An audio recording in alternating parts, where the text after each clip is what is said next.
I did not know this Marilyn Monroe.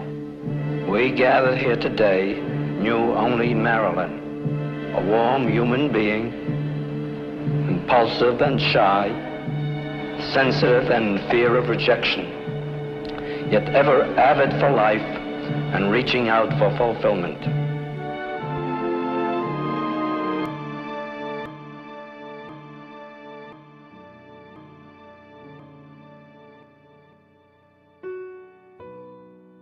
Acting is the most personal of our crafts. The makeup of a human being, his physical, mental and emotional habits influences acting to a much greater extent than commonly recognised.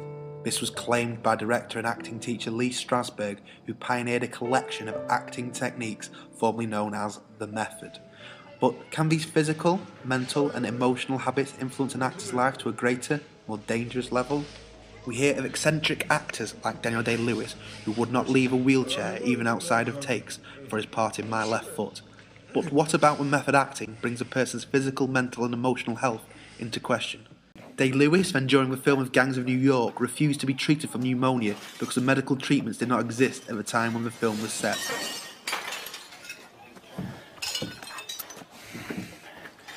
That, my friends, is the minority vote.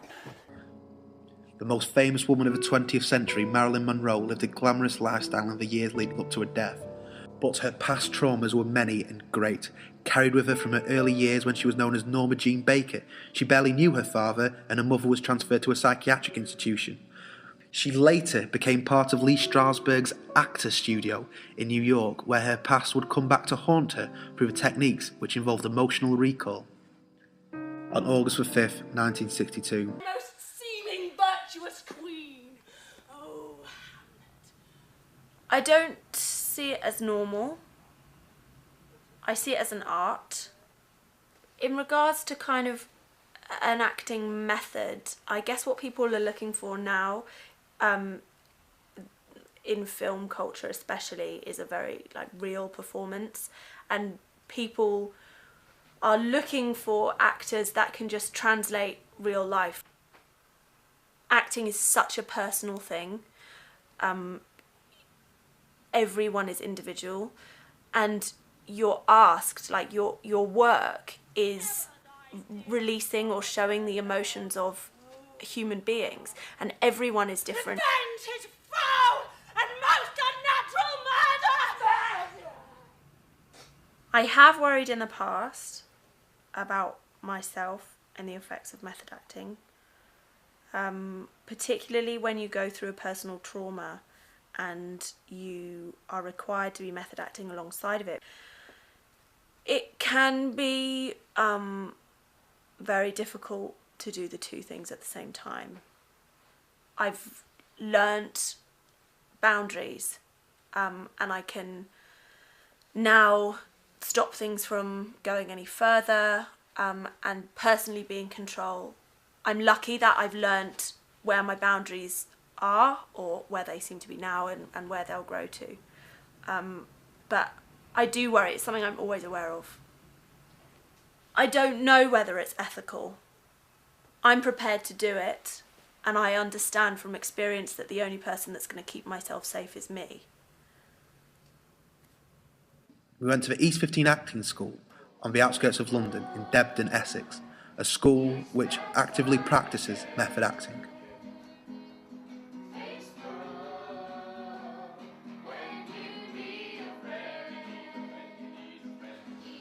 The exercise we did today is called Life and Death. Basically, we're put in a scenario, or we get to choose the scenario ourselves, which is basically a life and death situation. As a child, you can play those games, but it's difficult when you're a bit older to seriously put yourself in a scenario. Today I did find it, I was really involved, didn't really hear or think about anyone else except what I was doing. There's an expression that goes, you have to be a little bit mad to be an actor, and I'd agree with that. That doesn't mean you have to be irresponsible. A lot of actors initially are attracted to acting because they want to run away from themselves and try and be someone else. That's a really, really bad approach. The idea is you need to understand yourself before you can remotely begin to play another human being. So with these exercises, they have to be patient with themselves, understand a bit of their own psychology and what makes them tick.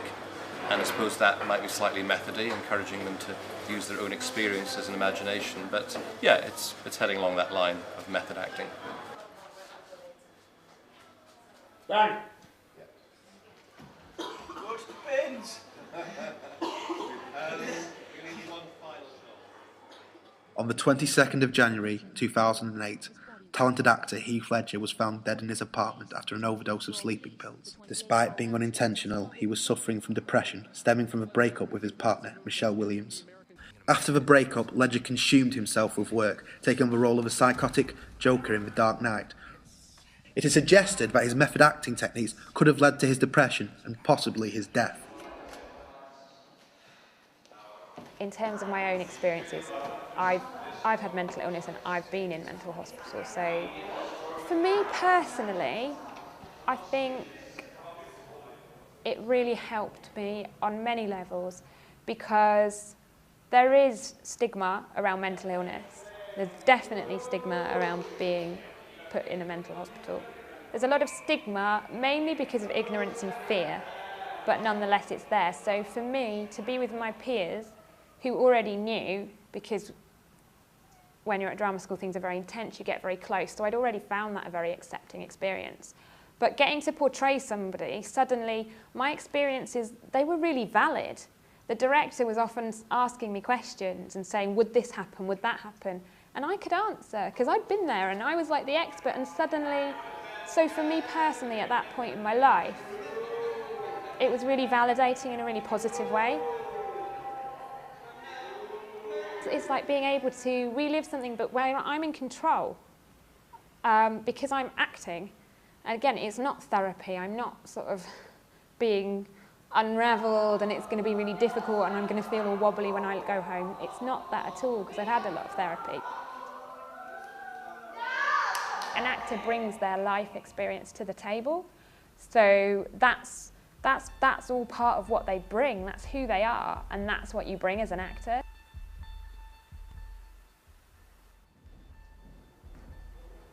We're coming near the end of the project, and we've heard two sides of the story. I mean, the positives are that it's a great way of getting a performance out of an actor, but the negatives are that it can mess with your mind. What I've been made to do is hand in a monologue about the most traumatic experience of my life, and they're going to use this against me. I'm just very nervous about it. I'm not sure how it's going to go, but we'll soon see.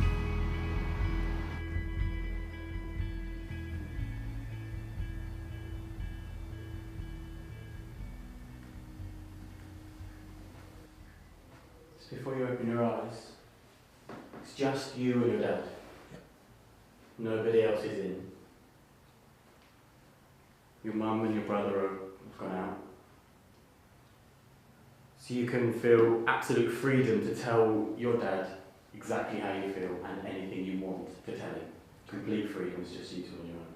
When you feel completely ready, open your eyes, look at your dad, see your dad for a second,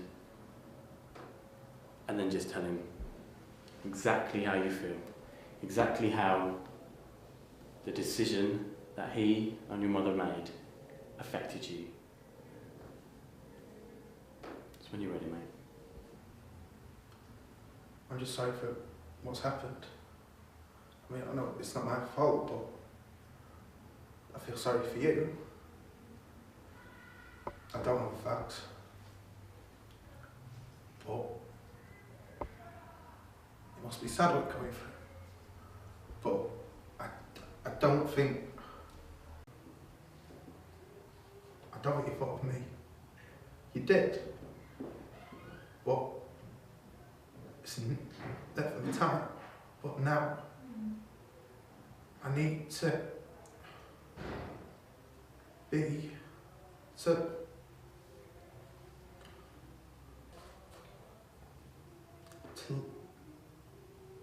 I don't want you to be offended if I choose you and my mum I love you both the same, but it's just sometimes plans work out differently, and I love you both. I want you both to be happy. I know you both are, but I just worry about offending you if I spend too much time with Mum.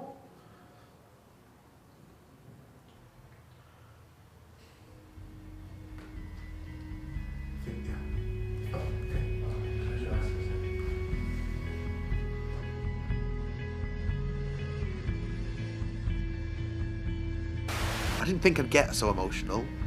I thought that it might be a judge of quality of an actor. You have to be a good actor to get emotional, but I'm not a good actor. It's not nothing what I expected. I expected it to be weird. I expected it to be shouting. I expected it to be insults. I mean, my initial thoughts were not only that, but it might make me mental. I mean, like Heath Ledger or Marilyn Monroe, and end up throwing myself in front of a tube on the way home. Or how would it work for an actor? I don't think I could use those feelings again, because I feel like I've gone a way of curing him. I feel a lot better for it. I could feel it in my chest, and just really release all that. But I can't help but wondering, to give an authentic performance, you must have a lot of trauma. I mean, take Marilyn Monroe for instance. I mean, she had a lot of trauma in her life, but to give an authentic, fresh performance every time, you pretty much have to have a lot of trauma for each time you act, to go there and give a fresh and authentic performance. I think to ask, is it potentially so dangerous? I don't think it was dangerous for me. I never felt any danger. When I was closing my eyes, I was conscious that someone had just go boo and shot me. But I never felt in danger. But could it be argued as self-indulgence? Yeah. At no point did I feel like I was bettering myself as an actor. However, I did better myself just to make myself feel better. Could I do it again? I think so.